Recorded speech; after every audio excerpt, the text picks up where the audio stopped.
What's going on, guys? Bust Up a 6 here, back to another video, and today I'm here to do my AEW Dynamite review. We are from Milwaukee, Wisconsin, folks, and we're on the road to Forbidden Door. We're just a few days away. The final Dynamite before Forbidden Door. We have another Rampage coming up, and I think the second to last before Blood and Guts.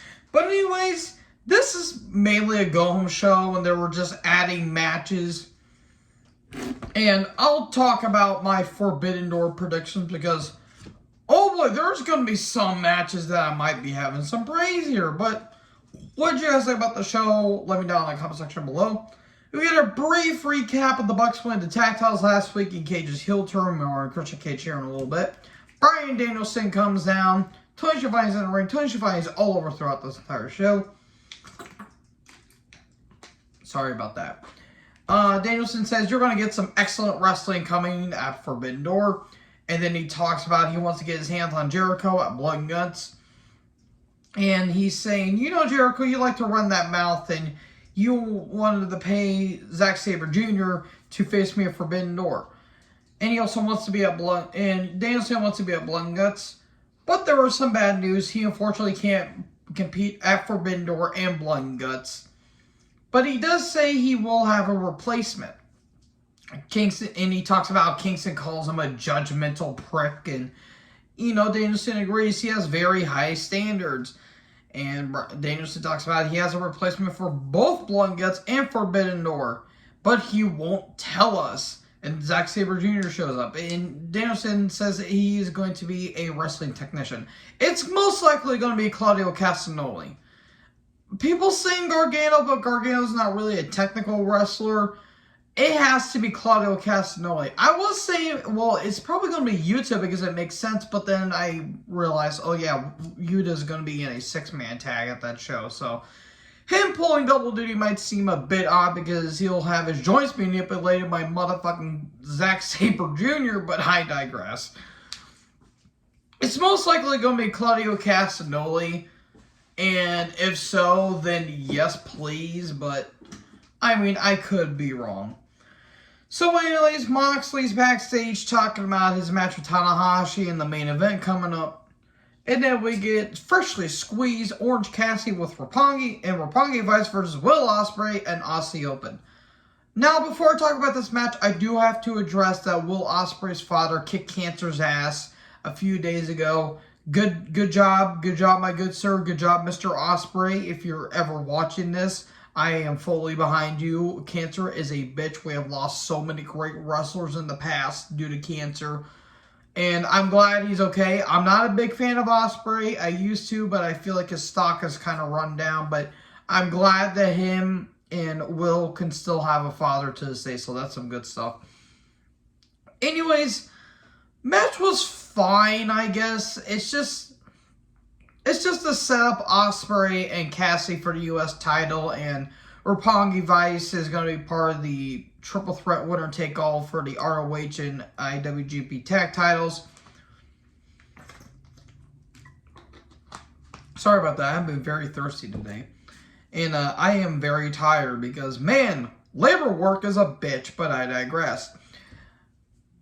Aussie Open are a good team. I feel like they kind of get underappreciated because they were in the underground kind of UK, Australian kind of promotions there. But they're a pretty good team. I do like Mark Davis and Kyle Fletcher.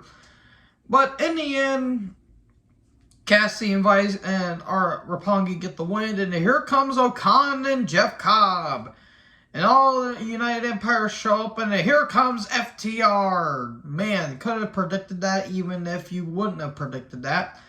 Okay, just to set up the triple threat and all the moving pieces that are happening. And then, anyways, backstage, Lethal Dutt and the big tall motherfucker, a.k.a. Saddam Singh, are backstage. Look, Satnam is trying, God bless him. But this is not working. This is doing nothing for Lethal and nothing for Dutt. Like, it, most likely Dutt, because Dutt is just used more as a manager. I don't know if he's injured or he just wanted to retire from wrestling. I don't know, which is kind of a shame because Sanjay Dutt is really underrated in my opinion. But they talk about the ROH TV title. And basically, Lethal says, Joe, you have two options. Either fight me for the title or surrender it to me. And I'll become one of the longest reigning TV champions.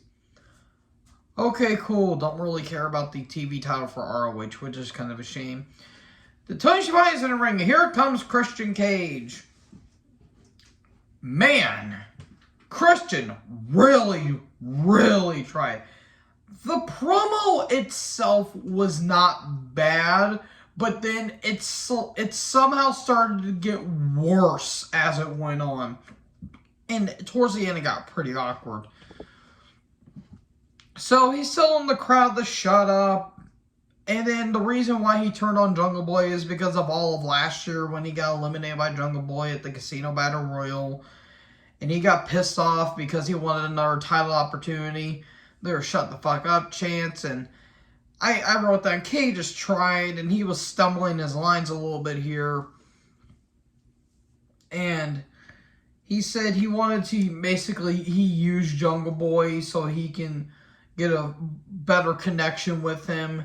And then we're going to recap of Cage calling Jungle Boy a piece of shit to his mother and sister.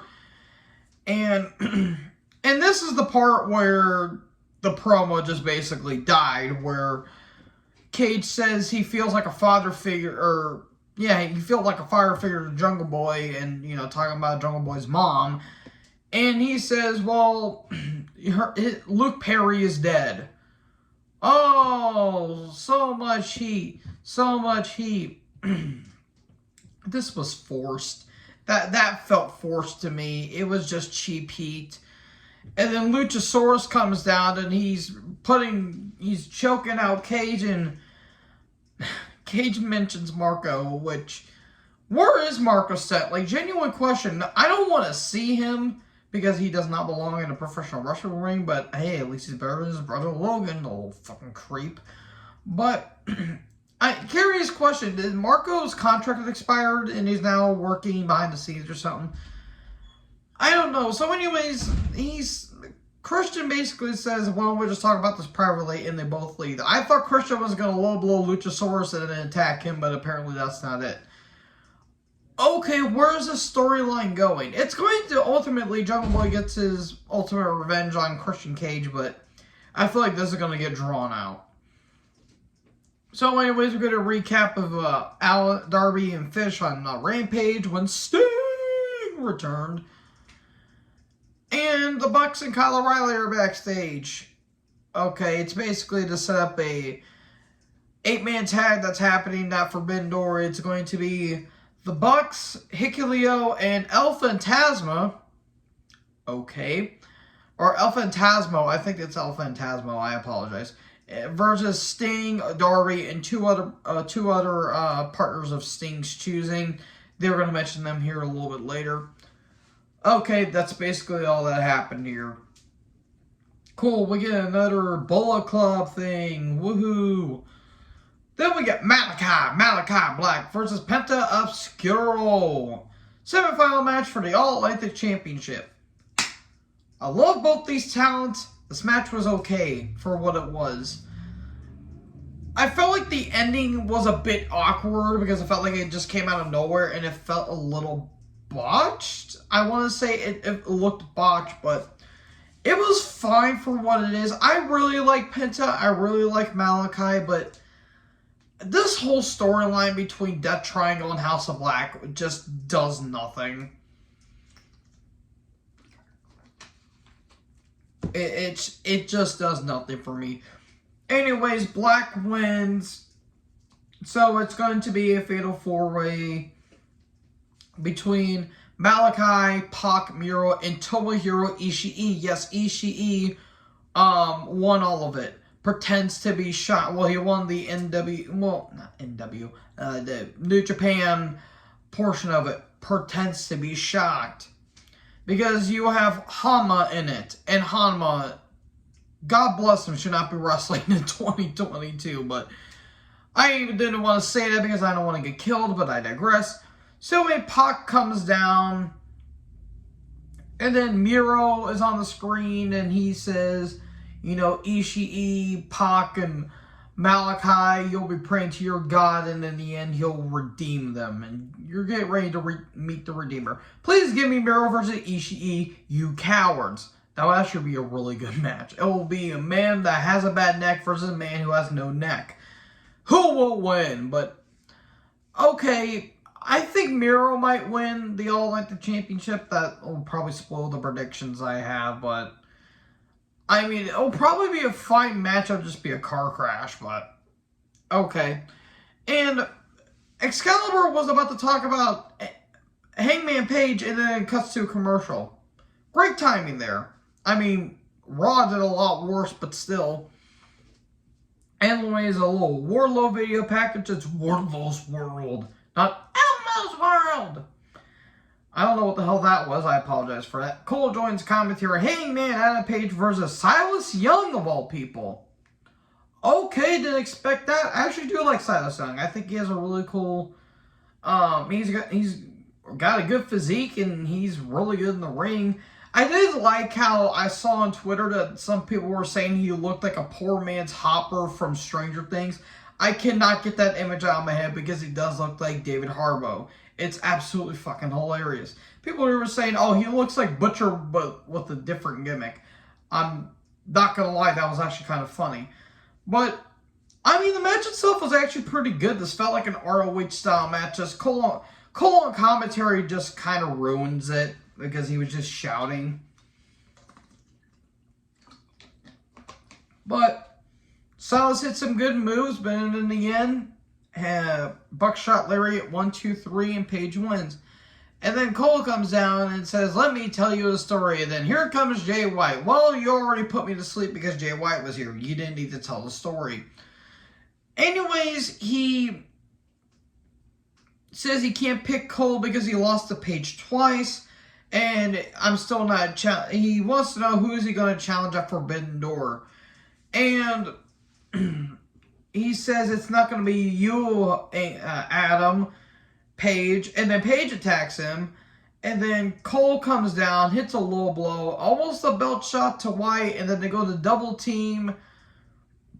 They go to double team Page. And all of a sudden, here comes the Rainmaker himself, Kazuchika Okada, to a massive pop. That crowd, it was not sold out, but it felt like a sold out crowd. Because holy shit, people on Twitter, the Discord server I was in, were basically creaming their pants when the coin dropped hit. I'm like, wait a minute. I thought Okada was going to have a kid soon. But it turns out he's actually having a kid after the pay-per-view, so... okay. That begs the question, though. Why did you take the title off of Okada to give it to Jay White? That makes no sense. And it means we're in for another worthless Jay White program. So, yeah, White nearly gets hit with the Rainmaker, but he leaves. And, well, it's going to be a fatal four-way. Okay, then. I kind of figured that was going to happen. It was either going to be that or a tag match, but I felt like they should have still did Okada versus Page, though. You have it right there. The Buckshot Lariat versus the Rainmaker. Which Lariat is better? Damn it. Oh, well. A boy can dream. Also, I was going to comment earlier that we have a missed opportunity between Danielson and Zack Sabre Jr. God damn it, injury bug. Speaking of injury bug, Red Velvet is out with injury. And anyways, Jade Hathaway and the baddies are there. And yeah, as I said, Velvet is injured, so there's going to be a new baddie in town. And talk about being PG, and Jade told Tony to cut the shit. Okay, then. Then we get back from break, and Athena and Statlander are saying, ooh, we want to know who the new baddie is. Why does anyone care? Then Marina Shafir with Nyla Rose, okay, took on Toni Storm. Man, whenever Marina Shafir made her entrance, you could have heard a pin drop in that arena. That's how much people care about Marina Shafir. She's not a terrible athlete, but she just doesn't have any personality or charisma, which is kind of a shame because I think isn't she the one married to Roderick Strong? I think. I could be wrong, but whatever. Anyways, they had a match that happened. The ending again kind of felt like it came out of nowhere, and Storm wins. Nyla kept interfering. Nyla attacks, then Thunder Rosa comes down. And, ooh, there's some tension because Storm has the belt, and then she hands it to Thunder Rosa, and there you go. And then Darby and Stinger backstage. Who's going to join them for the 8-man tag? Well, how about we get Shingo Takagi and Hiromu Takahashi? Because why the fuck not? Okay, then. I'm actually might be interested in seeing a Bucks match for once. That would actually be a pretty damn good match. And they're called dudes with attitudes, too. Because why not? Again, I apologize. I'm very thirsty. Shit. Water bottle didn't go in. So, anyways, we get some card rundowns, and there's going to be... It's going to be New Japan Dojo versus Guns and Max Caster. I forgot who was all in it. I do apologize. I think the DKC, I think, is in it, and he's going to be having a match against Hook! But anyways, a lot of match card rundowns. Then anyways, we get Jericho and Archer with Sami and Ty versus Moxley and Tanahashi. Regal on commentary. I have a question. Why is Jericho in this match? Genuine question. Oh, to set up a run-up later. To set up a run-in. Because why the fuck wouldn't you? What was the point of El Desperado showing up last week only for him to not come back? Again, makes no sense. Anyway, the match happened, and at one point, JR said, Sami, get you and your tongue out of here. That was funny. It was whatever. Jericho can't go anymore. Archer basically carried Jericho. Tanahashi's knees are going to just disintegrate. And in the end... Paradigm shift, high fly flow. There was at one point a high fly flow counter to 2 walls Jericho. That was actually a pretty cool counter. But anyways, Moxley and Tanahashi get the win. And then Eddie comes down and he starts attacking Jericho and Sami's trying to get him off. Then Yuta shows up.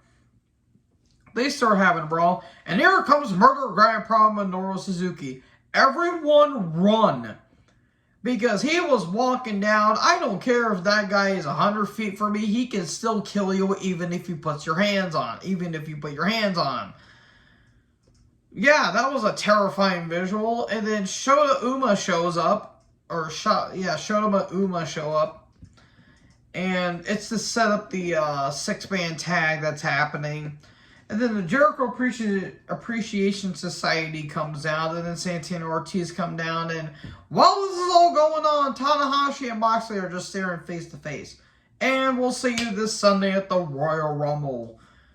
Okay, it was a bit of a mess towards the end, but I mean that's Tony Khan's way of booking, so he's on the Herb Abrams side, so.